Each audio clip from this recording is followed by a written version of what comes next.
Hello everyone, అందరికీ నమస్కారం. Welcome back to Rakshiprabha. ఈ వీడియోలో మనం ఫ్యూచర్ టెన్స్ గురించి నేర్చుకోబోతున్నాం.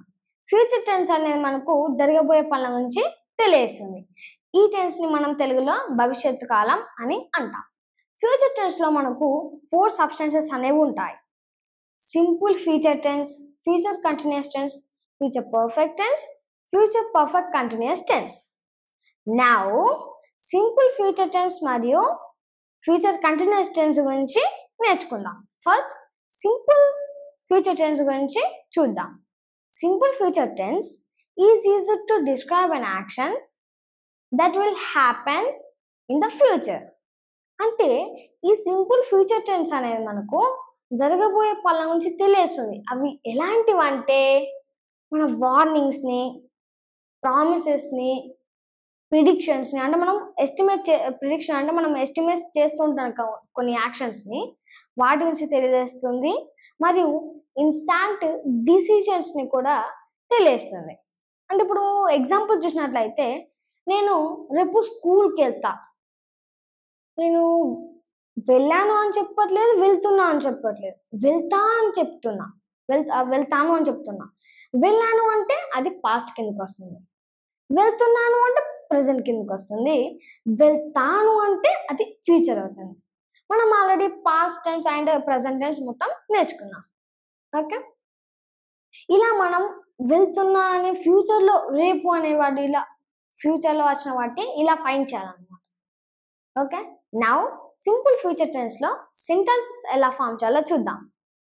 దీనిలో మనకు స్ట్రక్చర్ ఎలా ఉంటుందంటే, subject plus will లేదా shall plus V1 and extra words. Subject ఉంటుంది, ఇక్కడ will shall అంటున్నాం కదా, will shall ఇవి మనకు హెల్పింగ్ వర్బ్స్ అన్నమాట. ఇవి ఏదైనా సెంటెన్స్ లో వచ్చినట్లయితే అది ఫ్యూచర్ టెన్స్ అని మనం గుర్తుపట్టవచ్చు. అంటే ఇది ఒక కీవర్డ్ లాగా పనిచేస్తుంది ఫైండ్ చేయడానికి.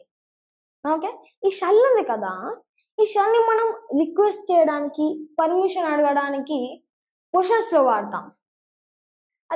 దీన్ని మనం మోడర్న్ ఇంగ్లీష్ లో ఎక్కువగా యూజ్ చేయం. విల్ అనే హెల్పింగ్ వర్బ్ ఉంది కదా, దీన్ని మనం అన్ని సబ్జెక్ట్స్ కి యూజ్ చేస్తాం. ఓకే, మరియు ఇక్కడ మనకు వర్బ్ ఫామ్ అనేది V1 లో ఉంది ప్లస్ ఎక్స్ట్రా వర్డ్స్. దీనికి ఎగ్జాంపుల్ వచ్చేసి I will call you tomorrow.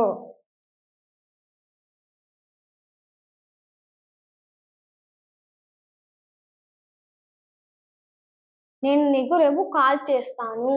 దీన్ని మనం ఒకసారి చూసినట్లయితే, I subject, will helping verb, call, ఈ కాల్ అనేది మనకు V1 verb forward, you tomorrow extra words. మరియు ఇది I will call you tomorrow, నేను నీకు రేపు కాల్ చేస్తాను. రేపు కాల్ చేస్తాను అనేది ఏంటి? Future tense. ఓకే, అంటే ఈ సెంటెన్స్ అనేది మనకు కరెక్ట్. ఇలానే she will win the competition. She will win the competition. ఆమె కాంపిటీషన్ లో విన్ అవుతుంది. Okay, and the last one, they will reach by 6 PM. వాళ్ళు 6 PM లోపు వచ్చేస్తారు. ఇంకా రాలేదు, వచ్చేస్తారు అంటే ఫ్యూచర్. ఓకే, ఇది positive sentence. Next negative sentence చూద్దాం. దీనిలో మనకు స్ట్రక్చర్ ఎలా ఉంటుందంటే, subject plus will or shall plus not, negative కాబట్టి మనకు నాట్ అనే వర్డ్ యాడ్ అయింది, plus V1 and extra words. దీనికి ఎగ్జాంపుల్ వచ్చేసి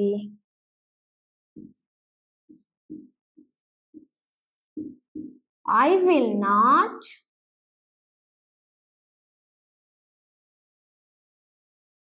call you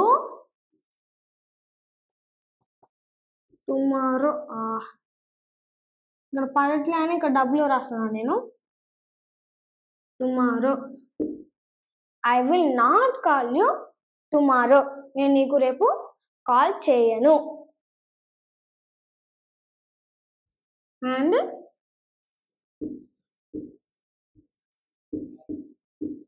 she will not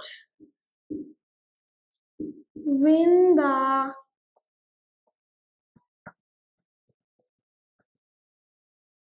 competition. She will not win the competition. ఆమె కాంపిటీషన్ లో విన్ కాదు. They will not reach by 6 p.m. They will not reach by 6 p.m. వాళ్ళు 6 p.m. లోపు రారు. ఇది positive sentence, ఇది నెగటివ్ సెంటెన్స్. మనం sentences రాయడం నేర్చుకున్నాం. నెక్స్ట్ క్వశ్చన్స్ ఎలా ఫామ్ చేయాలో చూద్దాం. దీనిలో మనకు స్ట్రక్చర్ చూసినట్లయితే ఈ హెల్పింగ్ వర్బ్స్ అనేవి ఫస్ట్ వస్తాయి.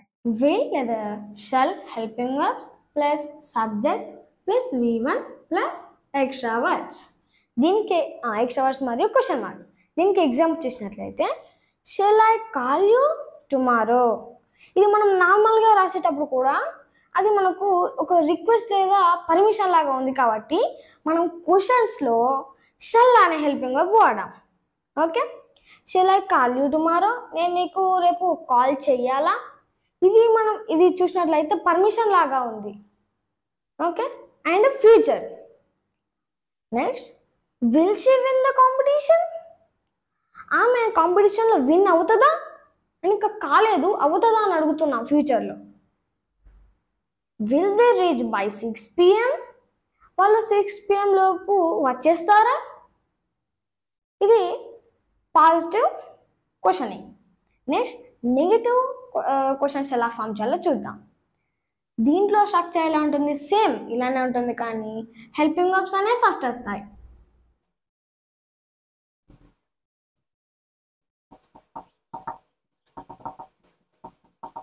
విల్ లేదా షల్ ప్లస్ సబ్జెక్ట్ తర్వాత నాట్ అనే హెల్పింగ్ వర్డ్ వస్తుంది మరియు V1 verb form plus extra words question mark. వీటికి ఎగ్జాంపుల్ చూసినట్లయితే shall I not call you tomorrow. నేను నీకు రేపు కాల్ చేయకూడదా. Will she not win the competition. ఆమె కాంపిటీషన్లో విన్ కాదా. Will they not reach by 6 p.m. వాళ్ళు 6 p.m. లోపు రారా అని ఇలా ఫ్యూచర్లో మనం క్వశ్చన్స్ అనేవి అడుగుతున్నాం. ఇది పాజిటివ్ క్వశ్చనింగ్, ఇది నెగటివ్ క్వశ్చనింగ్. సో మొత్తానికైతే మనం సింపుల్ ఫ్యూచర్ టెన్స్ అనేది నేర్చుకున్నాం. నెక్స్ట్ ఫ్యూచర్ కంటిన్యూస్ టెన్స్ గురించి నేర్చుకుందాం. Future continuous tense is used to describe an action that will be happening at a certain point in the future. అంటే ఈ future continuous tense అనేది మనకు ఒక యాక్షన్ అనేది పర్టికులర్ టైం వద్ద కొనసాగుతూ ఉంటుంది ఫ్యూచర్లో అని చెప్పడానికి యూజ్ చేస్తాం. దీనికి ఎగ్జాంపుల్ చూసినట్లయితే నేను రేపు 8 o'clockకి స్కూల్కి వెళ్తూ ఉంటాను. నేను రేపు అనేది ఏంటి, ఫ్యూచర్. ఆ ఫ్యూచర్లో 8 o'clock అనేది ఏంటి, పర్టికులర్ టైం. ఆ పర్టికులర్ టైం వద్ద నేను కొనసాగుతూ ఉంటుందని చెప్పుకున్నాం కదా, అంటే నేను స్కూల్కి వెళ్తూ ఉంటాను. ఓకే, దీనిలో మనం సెంటెన్సెస్ ఎలా ఫామ్ చేయాలో చూద్దాం. దీనిలో మనకు స్ట్రక్చర్ ఎలా ఉంటుందంటే subject plus will be plus మనకి ఇది కంటిన్యూస్ టెన్స్ కాబట్టి ఏ వర్బ్ ఫామ్ ఉంటుంది, V4 ఉంటుంది. V for verb form plus extra words. Okay, subject plus ఇక్కడ మనకు బి అనే వర్డ్ యాడ్ అయింది, మరియు ఇక్కడ వర్బ్ ఫామ్ అనేది V4లో ఉంటుంది, ఎక్స్ట్రా వర్డ్స్. ఓకే, దీనికి ఎగ్జాంపుల్ వచ్చేసి I will be watching movie. I will be watching movie today night.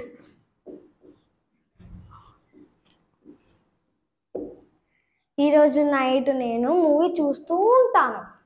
ఇక్కడ మనకు టుడే నైట్ అనేది మనము పర్టికులర్ టైంగా చెప్పుకోవచ్చు. అంటే ఆ పర్టికులర్ టైం నేనేం చేస్తూ ఉంటాను, మూవీ చూస్తూ ఉంటాను. దీన్ని మనం ఒకసారి చెక్ చేసినట్లయితే I subject will be helping watching. ఈ వాచింగ్ అనేది మనకు before verb form word plus movie today night అనేది మనకు ఎక్స్ట్రా వర్డ్స్. సో ఈ సెంటెన్స్ అనేది కరెక్ట్. ఇలానే they will be writing story in next week. వాళ్ళు నెక్స్ట్ వీక్ స్టోరీ రాస్తూ ఉంటారు. నెక్స్ట్ వీక్ అనేది ఇంకా అంటే ఆ వీక్ అనేది కాలేదు కాబట్టి నెక్స్ట్ వీక్ అనేది మనకు ఫ్యూచర్. ఆ ఫ్యూచర్లో అంటే ఇప్పుడు నెక్స్ట్ వీక్ అనేది మనం పర్టికులర్ టైం అనేది కూడా చెప్పుకోవచ్చు. ఆ టైంలో వీళ్ళు ఏం చేస్తూ ఉంటారు, స్టోరీ రాస్తూ ఉంటారు. Okay, and the last she will be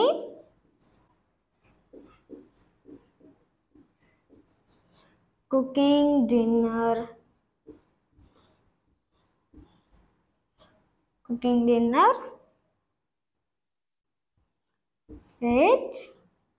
at 8 p.m.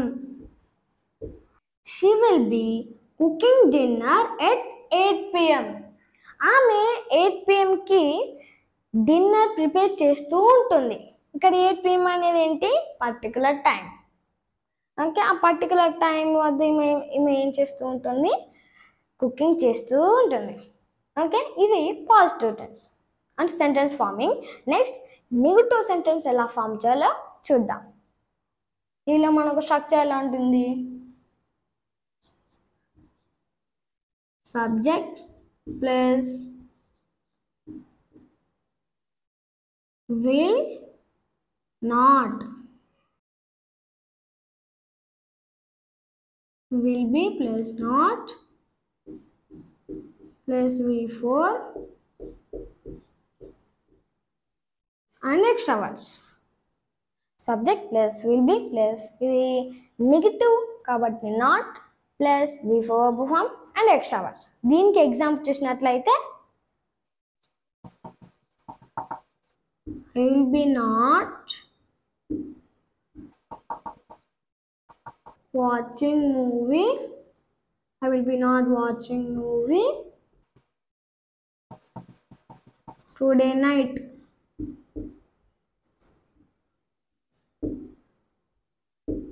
ఈరోజు నైట్ నేను మూవీ చూస్తూ ఉండను. They will be not writing story in next week. వాళ్ళు నెక్స్ట్ వీక్ స్టోరీ రాస్తూ ఉండరు.